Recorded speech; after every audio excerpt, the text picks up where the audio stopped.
Hey everyone, so I realized after creating the symptom doppelganger video that I left out a really important piece that I wanted to discuss, and thought after the fact that, it is worth putting another video together for it. And it probably won't be a very long video, but I want to talk about distinguishing between functional gait disorders and abnormal gaits and channelopathies. And now, I am not a doctor.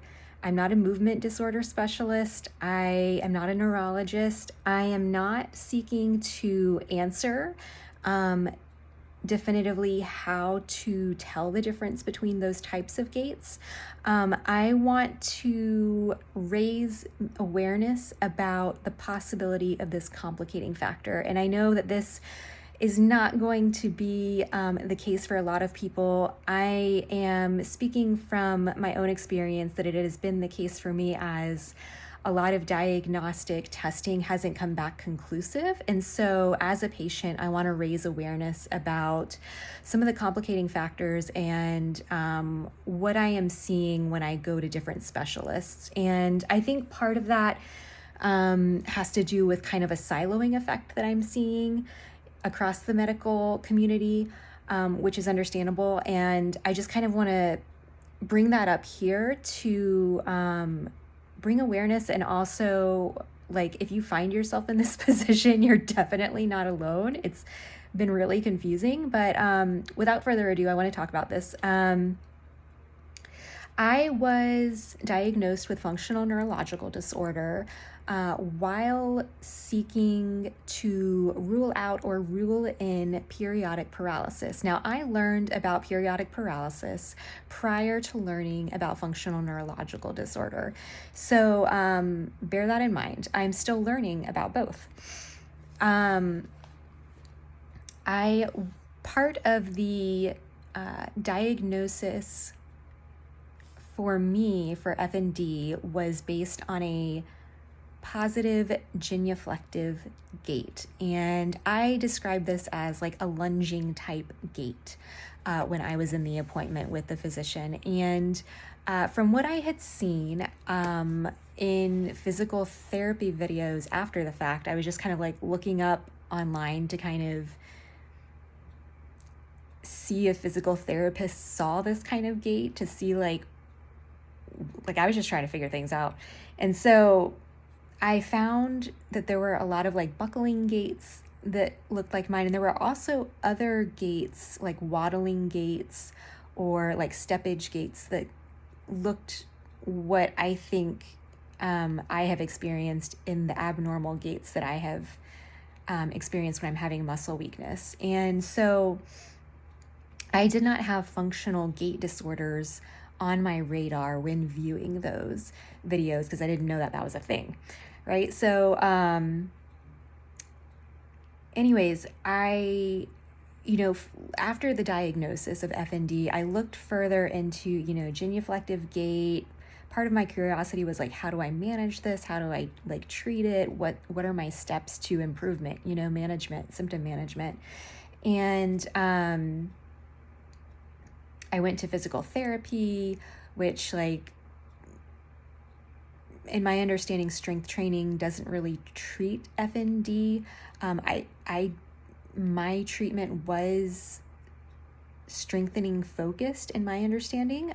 I was told in those appointments to avoid triggers, basically, for the FND kind of stuff. And I found that my muscle weakness was often triggered like once I went to rest after those physical therapy appointments. So to me, that was still pointing more towards what I knew about periodic paralysis, which is if you have weakness with rest after exercise, that's somewhat, in my understanding, specific to periodic paralysis. So in the process of my research, I found this great neurological article. It's in the journal called Neurology, and the title of the article is Functional Gaits Disorders Functional Gait Disorders, a Sign-Based Approach. And what I think is absolutely fantastic about this article is that they address the complexity of diagnosing gaits based on observation. As a patient, that is really encouraging to me that practitioners are looking at it at this granular of a level. And like, as a patient, it gives me more understanding about why these diagnoses are so hard, and why it can get so complicated. And I just want to read a snippet to kind of give you a taste of it. I'll put the link in the description if you would like to read more. But this is what it says. Functional gait disorders are common in clinical practice. They are also usually disabling for affected individuals. The diagnosis is challenging because no single walking pattern is pathognomonic for a functional gait disorder. Establishing a diagnosis is not based primarily on excluding organic disorders, but instead predominantly on recognizing positive clinical features of functional gait disorders, such as antalgic, a buckling, or a waddling gait. Now, I think like the fantastic thing that they're doing here is that they're identifying that functional gait disorders are not based on a diagnosis of exclusion. They are based on positive signs. I think that is heading in the right direction. And that's a common misconception. FND is not meant to be diagnosed based on exclusion. It's meant to be based on positive signs. But as the current diagnostic criteria are, it's kind of misleading.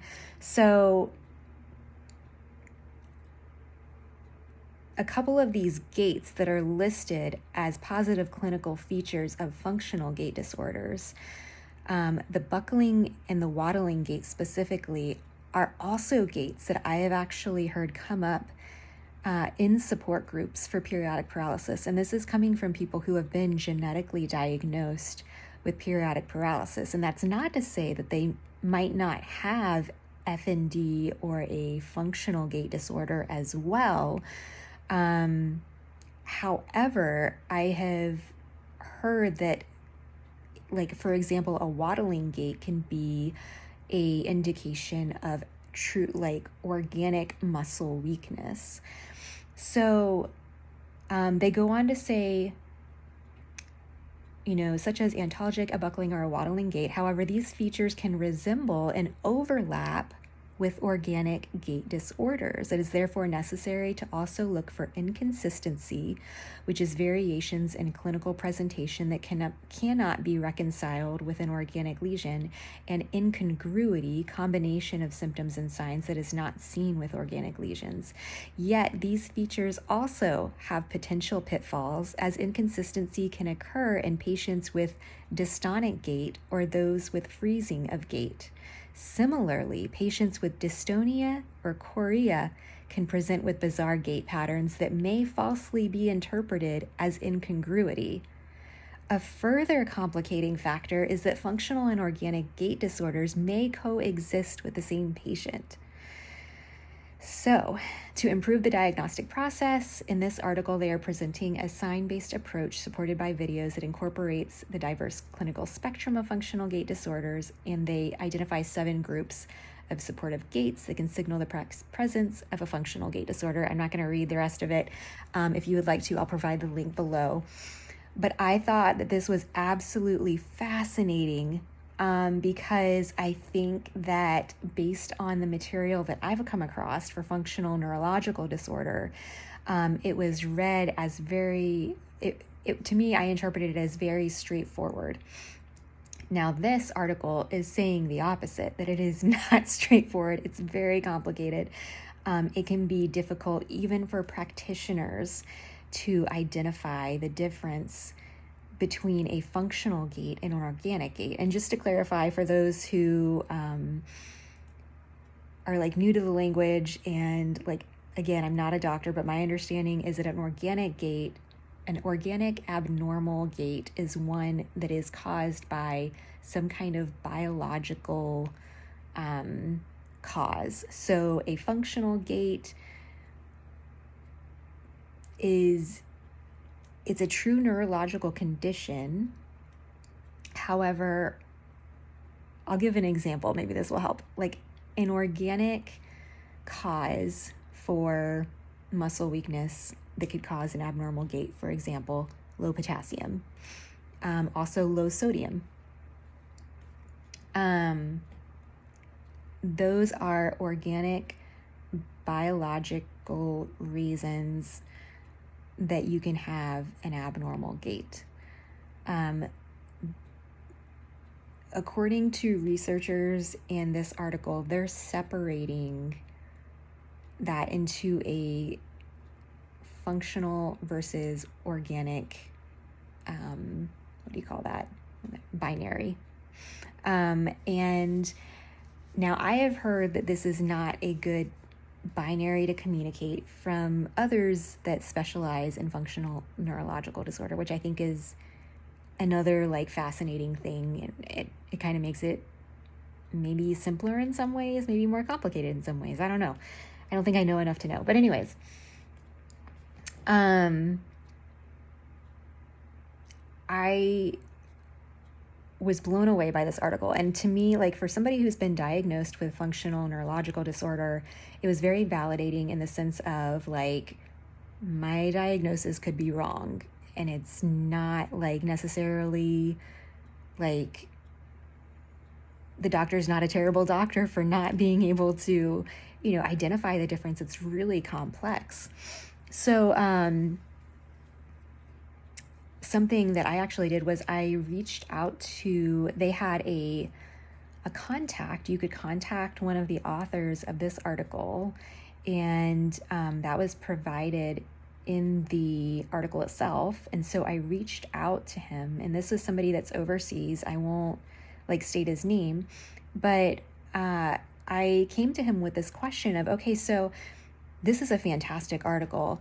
I'm really interested in this. I don't see any representation from I don't see anything speaking to channelopathies like periodic paralysis. How, as a practitioner, can you distinguish between what appears to be an incongruency or an inconsistency in periodic paralysis? Because in periodic paralysis, the muscle weakness comes and goes, right? So it's periodic, it's temporary, and it can come on and leave like pretty dang quick. In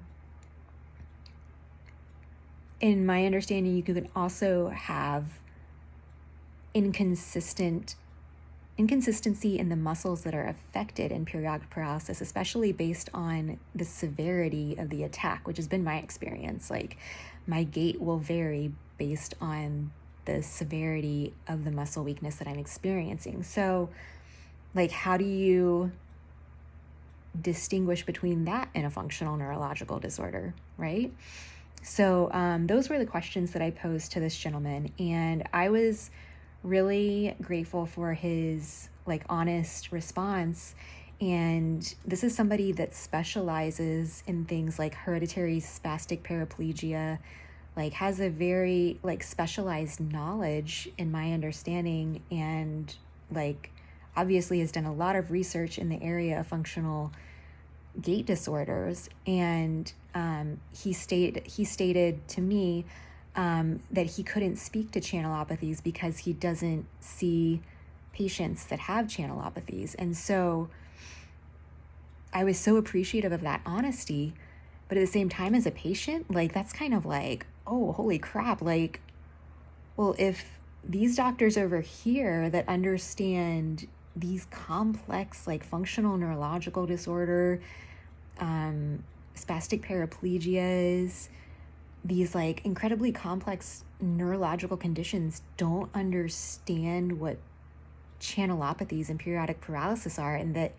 can present so similarly, then like, how do we know we're getting the right diagnosis? Like you really have to, like, I think as a patient, do the research for yourself and really like be a student of yourself and like what your symptoms are, and really get to like know your symptoms. And I think for people that are diagnosed with functional neurological disorder, that can be even more challenging, because in my understanding, you're told, like, part of the treatment for FND is that you're told not to focus on your symptoms so that they go away.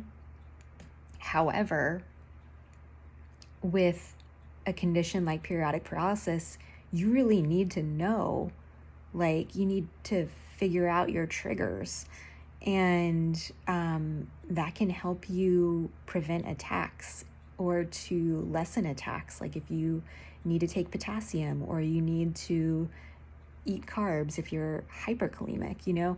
So I think it's really, really important, because the treatments are so different and can actually be detrimental based depending on what it is, you know? And so I think, like, I guess, like, to me, like, my thought is, if you're an FND patient and you're not getting better with somebody that specializes in FND and that treatment's not working for you, like, check out these other, like, question your diagnosis, like, find out what aligns with your symptoms and if there might be something else that's causing it, because there are other things out there. And I'm not saying it's necessarily periodic paralysis. I would recommend looking into it because it's a cause of muscle weakness. And if you're experiencing muscle weakness, I think it's, you know, worth looking into a little bit. But you know, there's a lot of other causes of muscle weakness and abnormal gaits. Like they said in this article, there could be, you know, there's Parkinson's, there's dystonias, there's all kinds of crazy things out there. So I guess, like, just the greatest thing about, and kind of can, I don't know, for me, it can kind of cause despair at certain points, is that, like, the more I learn, the less I know. And this article was a prime example of that. And, but also that is to say that there's, like, a specialist out there that might know what you're going through and might have the right treatment. If you're not getting the care that you need, if it's not working for you, try something else. Like, that's my recommendation. That's what's been working for me. So I hope that's an encouragement to you. Again, I'll put that link to the article if you're interested in reading up on it. Thanks for taking the time. If you have other questions, if any of this didn't make sense, feel free to ask questions, because I know that I kind of went this was kind of a deeper conversation piece and it could be really confusing. So feel free to ask questions, leave your comments below, like this if it was helpful to you. Thanks for listening, and I will see you all in the next video. Bye.